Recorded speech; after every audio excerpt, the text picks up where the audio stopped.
Hi everyone, Cancan here Gaming, and in today's unit review, we'll be looking at Cancan, a super rare you can get from any gacha banner whenever you roll a rare ticket. Cancan is a powerful and extremely tanky melee fighter unit with warp immunity and a 60% chance to slow red enemies for 4 to 4.8 seconds, depending on how many anti-red treasures you own. So if we take a look at her stat spread, we can see that Cancan is actually very powerful, boasting a hefty 38k damage and health, although she is single target, and she only has 220 range. As you can see, her stats are already pretty good, but these are only the ones at level 30. So if we boost her to level 50, for example, we can see things get pretty insane. So for reference to this damage, a level 30 Bahamut's attack does 85k damage, and a level 50 Bullet Train does 47k damage. Cancan hits really hard and is really tanky. Her range, although pretty low, is enough to outrange the majority of frontliner enemies, meaning she's perfect for killing strong peons like Doge Dark and Gabriel, but also for chipping down beefy frontliners like Boar and Bun Bun, among many other types of enemies who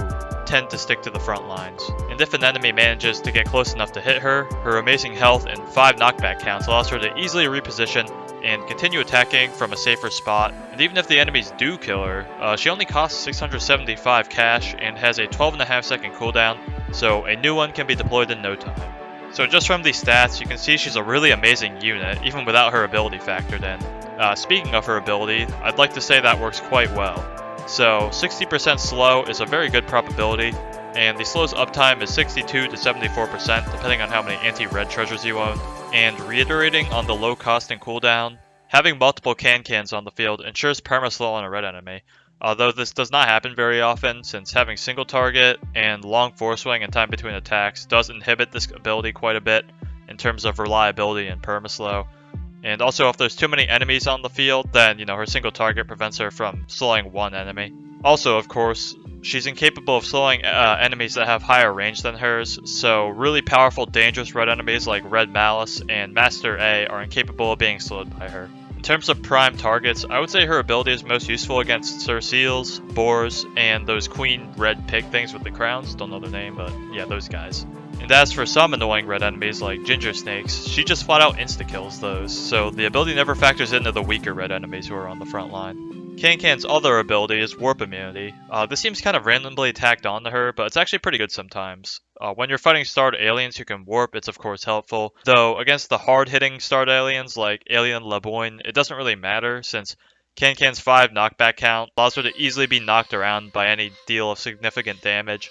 So, instead of being warped, even with warp immunity, she's still going to get knocked back and have a hard time holding her ground against a lot of the stronger starred aliens. And even though it does seem randomly tacked on, her warp immunity actually comes in helpful with one of her talents. And speaking of talents, let's go over those now. Cancan's 5 talents include the typical attack and defense up by 20%, 2% for each level, as well as speed up, target alien, and double bounty. Since Cancan is so stat heavy, attack up and defense up are of course both great options that can only serve to benefit her. Speed up is also great because while Cancan's base 11 speed is pretty decent, leveling up this talent allows her to become a good rushdown unit and makes her able to quickly close the gap between herself and enemies that outrange her, and this often allows her to get a hit in even on enemies with higher range. And for reference to the speed, because I know this number doesn't make sense to a lot of you, Manic Eraser has 20 speed, meaning at max level, Cancan is slightly faster than a Manic Eraser. What I like most about this talent is you don't have to level it up to the max if you don't want to, and you can have it at whatever you want. So, for example, having the speed up at level 5 would make her equally as fast as Crazed Eraser, who has 16 speed. So if you have Crazed Eraser, you can just level it up by 5, and once you get Manic Eraser, you can level it up more so that Cancan can keep up with Manic Eraser. The only bad thing about this talent is you can't make it go down. What I mean by this is, if you want to fine-tune it from stage to stage, I'm sorry, but you can only either upgrade it or stay where you are. So, if you're at 5 speed, you could level it up to 9, but you can't go back to 5. Kind of sucks you can't just kind of switch it around, but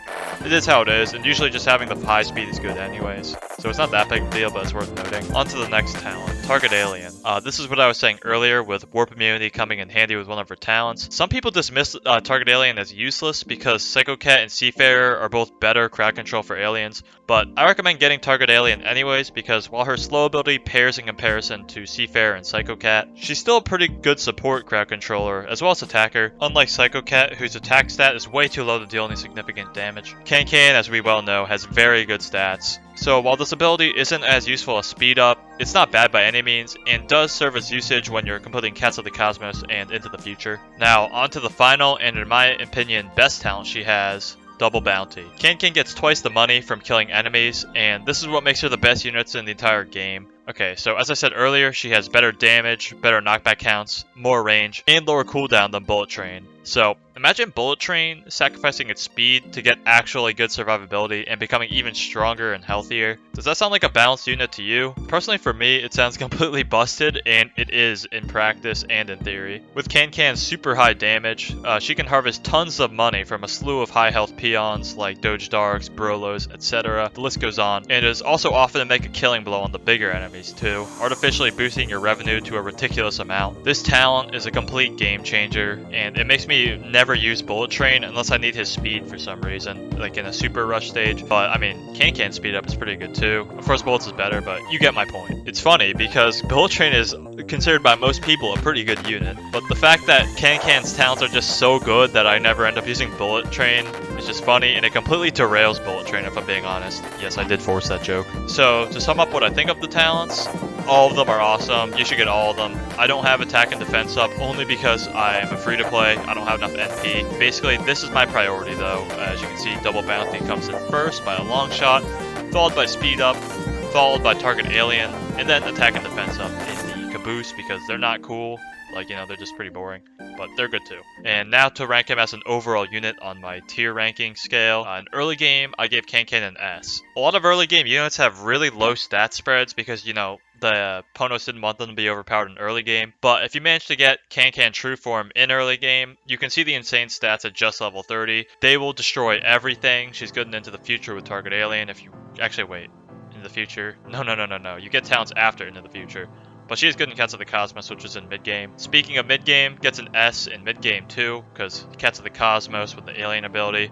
And of course in Stories of Legends, just having a strong double bounty unit is crazy. And you don't need any of the talents. I would still say it's at least an A tier unit. Just, I keep saying the same thing over and over. Just, she's overpowered, okay? Late game, same thing. Still great. Of course in late game, there's even more enemies that outrange her. It's still a good unit. I can't really say anything bad. In late game, there's super boosted like Relic Doges, Doge Darks, Ginger Snatches, all those. Even with their hyper boost, Songwester Cancan's also boosted.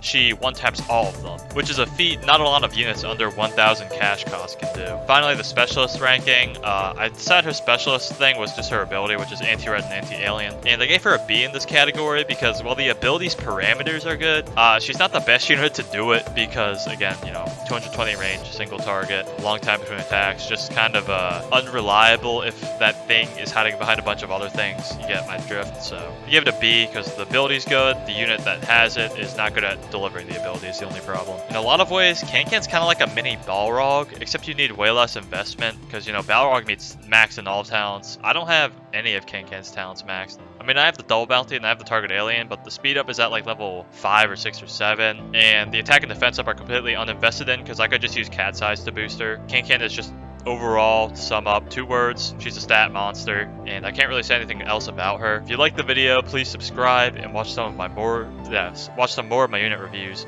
which I have all of them in a playlist on my channel. So let me know your thoughts on this unit, and if I nailed my impression of this unit correctly. That's it for this video, and I'll see you in the next one. Don't forget to subscribe for more. Bye-bye.